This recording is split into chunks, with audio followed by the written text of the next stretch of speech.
Make the ground shake.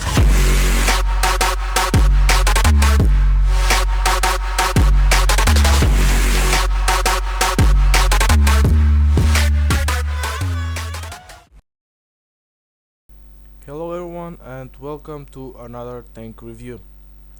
This time we are going to look at the tier 10 Japanese medium tank, the STB-1. Now this thing is pretty much a tank that you either love it or hate it, because it has some great advantages and even more disadvantages. As always, as with any tank, we will look into the armor first. Now, according to the STB-1 was a paper tank after another, but when you finally get to this thing, you realize that there is some potential in it. The hull, even though not very thick, extremely well angled, as you can see, so always try to use that to your advantage. Crest over ridges, because this thing has great gun depression as well, but we will get to that in a moment. So 80 millimeters frontally, even to 110, but only on a small part. But this zone is pretty much an auto pen for 120 millimeter guns or more. But if you are fighting against another medium tank, this is an autobahn zone, so be wary of that. The side armor auto pen for pretty much anything you will meet, and you have this a frontal weak spot here as well at only 35 millimeters, so even HE can penetrate. So all of the armor on this thing is concentrated on the front. When it comes to the turret, it is basically to my eyes the smallest turret at any tier 10 vehicle, and it's also the best angle, as you can see, because just even look at those angles. Even though it is 132 millimeters, it is very effective.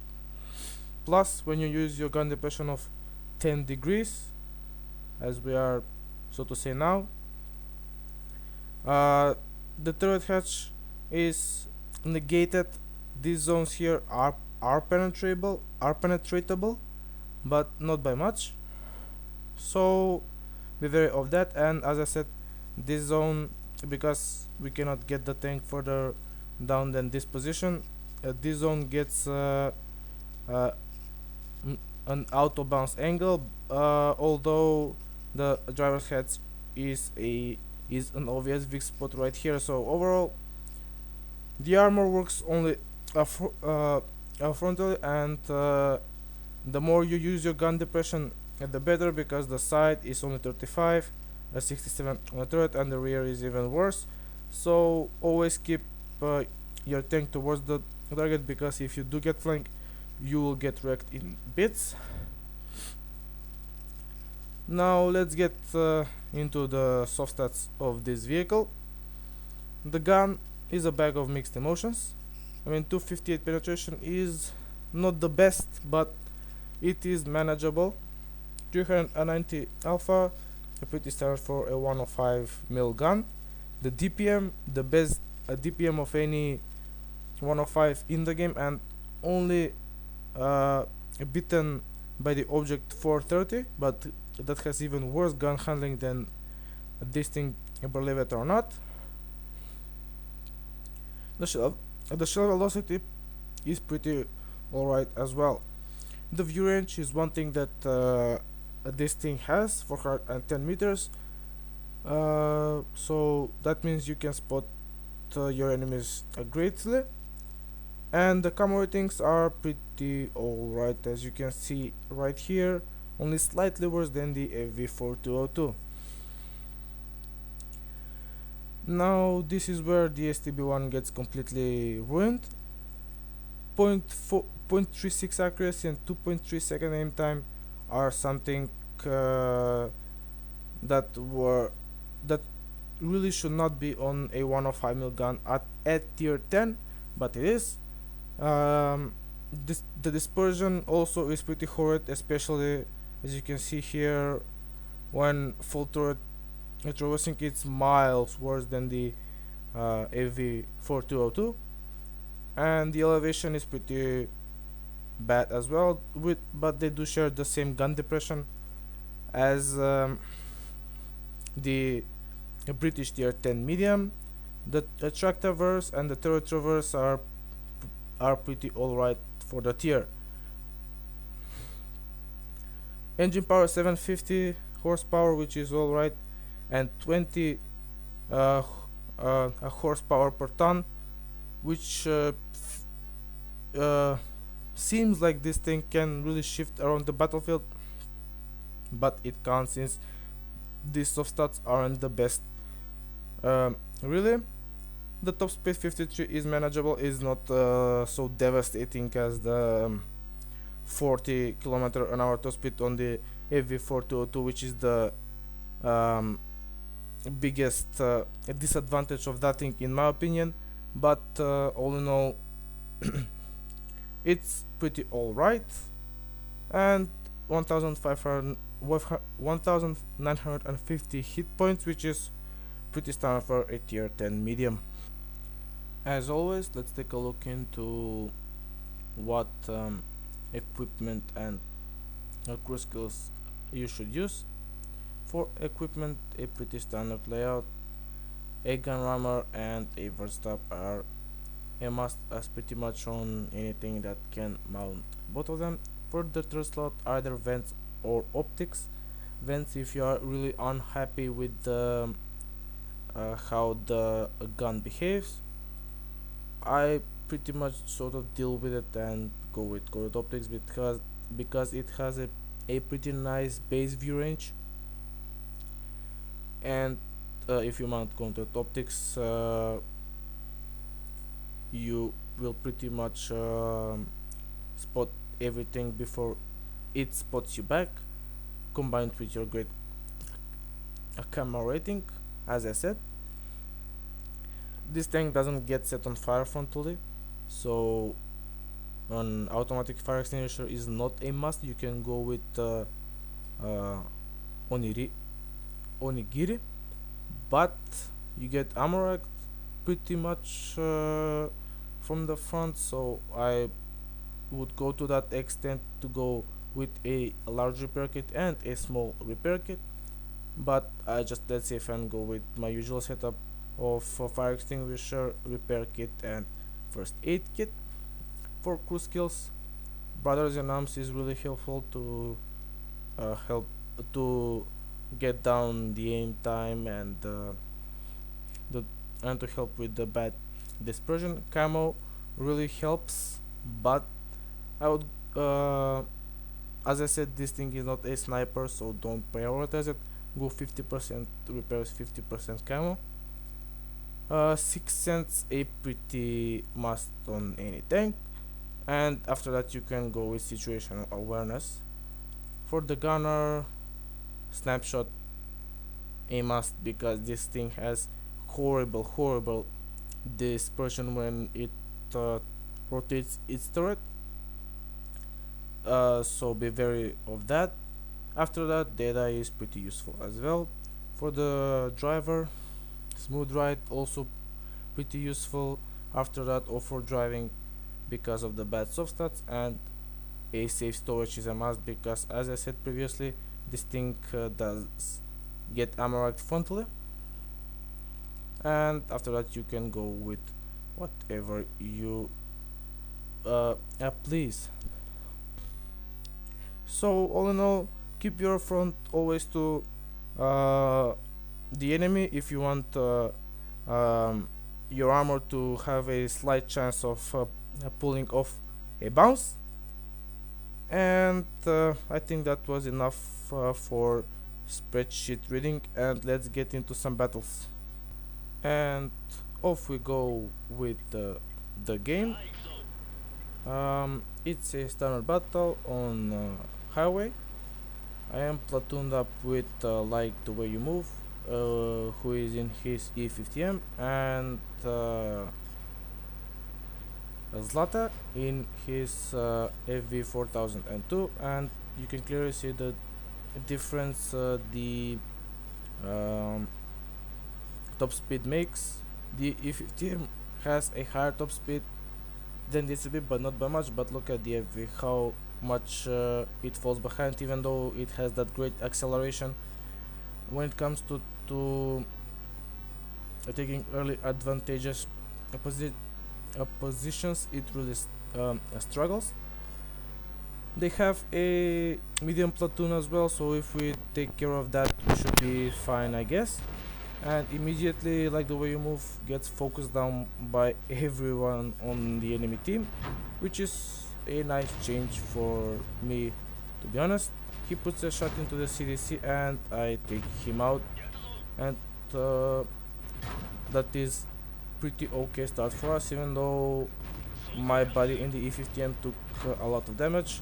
The turret armor bouncing another shell from the object 140. I put a shot into the T54, but low and not managed to kill him. That shot was a complete failure on my behalf, but I will try to redeem myself with this 113. He is exposing his lower plate and his side at the same time, so those are pretty easy penetrations. Unfortunately, he pens the acid and ammo axe him, but I managed to put another shot into his lower plate and managed to set him on fire. The artillery finishes him off, and I'm already up to 3k damage. I am trying to move up, but they are still focusing down my platoon mates, which is very sad, to be honest. But I will try to make use of that as much as I can. I am trying to get them to shoot at me, but they are having none of that. I am going ham on this T54E1, and he gets taken out by like the way you move. The object 140 rushes him and takes him out as well. And he is firing hit, but that won't save him because I put another shot in, and Zlatko finishes him off in the FV4202. The object 140, the second object 140 is next. I do retract him and do damage at the same time.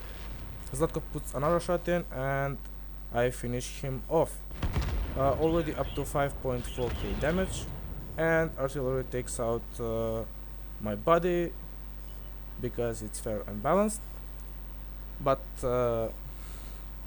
let's not get into that. And I am trying to make myself to move up into their base. The bulldog is going ham on this artillery, but I managed to only track him, and he takes him out. This Lorraine is next. I do take him out, and already up to 5.8k damage. Decide not to cap since there are only 3 enemy tanks left on the enemy team. The Jagdpanzer is turning himself on me. I juked that shot like a badass, so to say, and I will try to put side shots into him now. I did load hit because I did not want to mess with a Jagdpanzer at this kind of an angle, to be honest. But as you can see, not even that can help me out much. I was willing to take that damage, but the Jagdpanzer bounced off my track, and that was game over. Let's look into the post-battle results. And that was a very action-packed first game, and here are the post-battle results of it. As you can see, I managed to pick up only a first class mastery badge, even though I was on the front lines and doing all the damage. From the battle hero manuals, I managed to pick up Confederate and high caliber as well. If we look into the team score, we can see that we did finish top on experience, damage and kills with 3 kills and 6.6k damage done with 1255 base experience. My platoon mates, especially like the way you move, got pretty focused down by artillery, which and if the RT decides that you die, you will die either way. There is nothing you can do about it because to Wargaming's mind that is fair and balanced. So they weren't able to do uh, all that much this game. And if we look into the detailed report, we can see that we did fire 23 shots, 21 hit and 18 penetration, which is sort of a showcase that this gun is meant for a close range brawling, not for sniping. Out of our 6.5k damage, 6.6k, 750 were from more than 300 meters. We did receive 4 hits and only 1 pen, which is kind of surprising, with 3 non-penetrations and 560 damage blocked by armor. We did spot only 1 vehicle, damaged 9 and destroyed 3 with almost 2000 assistance damage. After this, I think it's time to get into the second game. And off we go with the second game. We are on the map Live Oaks now. It's a standard battle and we're top tier, obviously. Now, since there is no artillery, you can pretty much play the game as it is meant to be played. So I will try to push to the J67 area, and if there are no tanks in the ditch, in the swamp, so to say, I will try to make myself up there. But since I do have sort of a great rate and great gun depression, that means I can abuse it from this position here. The 50B gets tracked in the open, which allows me to put another A shot into him. The MX-3090 gets taken out, and I take out the enemy 50B. I auto-aim at the STB-1, but hit his well-angled hull. I thought that might have penned, but it didn't. I do have shots on this lava, and the shot goes nowhere. And now you will see the great derpiness that the STB-1 has. These are fully aimed shots, and just see how they do not even go where I aim them. That one did, and I do track him, and he gets taken out by my team. Now I do make myself up. I do make myself move up at this position here. I do have the wreck of the MX-3090 protecting me, but I was wrong. The E50 was able to put a shot into me, but luckily it bounced, so I decided to take a different approach. The thing that is really worrying is the Jagdpanzer that is sniping from behind, and I will have to be wary of that. The T-34, even though it is a tier 8, it can be devastating when it's hull down, so I will try to avoid him as well. And now you just see the gun of the STB-1 not being able to hit the flat parts of the E50. I still move around the side, and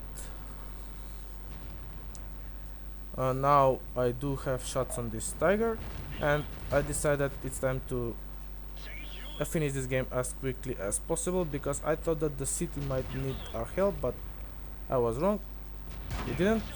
The Tiger armor racks me with his second shot, but I do manage to take him out. The T-34 puts a shot into my ass, and I think that the T-54 now shot, so I do retrack him in the open. Hopefully somebody will shoot him one more time.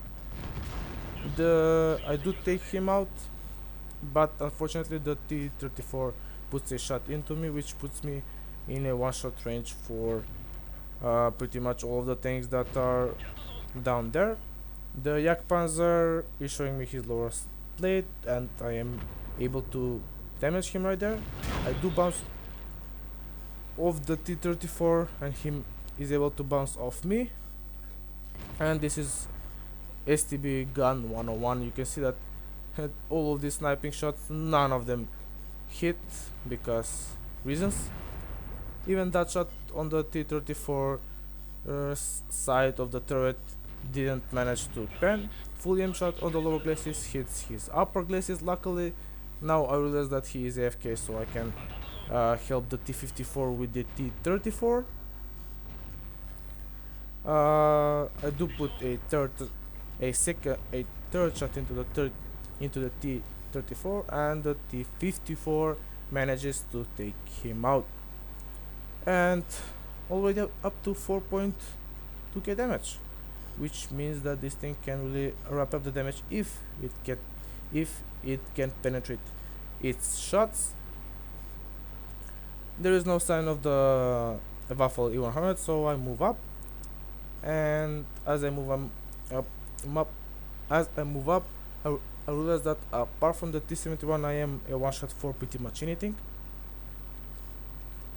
And I do spot the Waffle E100, and I immediately switch to HE at this point. I will put one shot into him, that's 521 damage. Pretty nice roll for an HE shell. Put a second shot in, 475, okay as well. And now I'm switching to APCR because he was pointing his gun at me, and if I hit his gun I might roll for just 100 or so, which is something that you do not want to happen to you. I do spot this T-71, and the STB gun again misses an open shot. Luckily the T-71 doesn't take me out, and I managed to take him out in return. Already up to almost 6k damage, and a pretty much full health IS-3 left to chew on, but I do not want to be the first one he meets because I am an easy prey for him, and I will just let this T-54 take a hit for me because he could and I couldn't. I put one shot into him, he is presenting me his side, and now as I put the second one in, I just wondered why did he shot me, since he had the T-54 in front of him, but that was that. And let's look into the post-battle results. And here we have the post-battle results of the second game. As you can see, I managed to pick up my tanker, the first one on this vehicle, and from the battle hero medals we managed to pick up high caliber and Confederate. If you look into the team score, we can see that we did finish top on experience, damage and kills with 6.6k damage, 4 kills and 1.3k base experience. If you look into the detailed report, we can see that we did fire 31 shots, hit 24 and penned only 18. Right here you have the greatest example of the STB-1 gun. When it works, but when it doesn't, it is really frustrating. In this game it was sort of in between, but all in all, don't expect sniping shots from this gun. From our 6.6k damage, 1.7k was from a sniping distance. We did receive 10 hits, 7 bent and 3 bounced, and we got around 1000 damage blocked by armor. We did spot 2 vehicles, damaged 10 and destroyed 4 with almost 3k assistance damage, and that assistance damage pretty much got me the ace tanker for this machine. All in all, guys, that was my tank on the STB-1. In short, it's a pretty alright tank. The platform on it is excellent. I mean, it's maneuverable, it's fast, it has a great view range. The gun is a bit of a letdown, even though it has that great rate of fire, but combined with a great gun depression and other perks and skills that can be made up for, I think. Hope you enjoyed this video, and bye for now.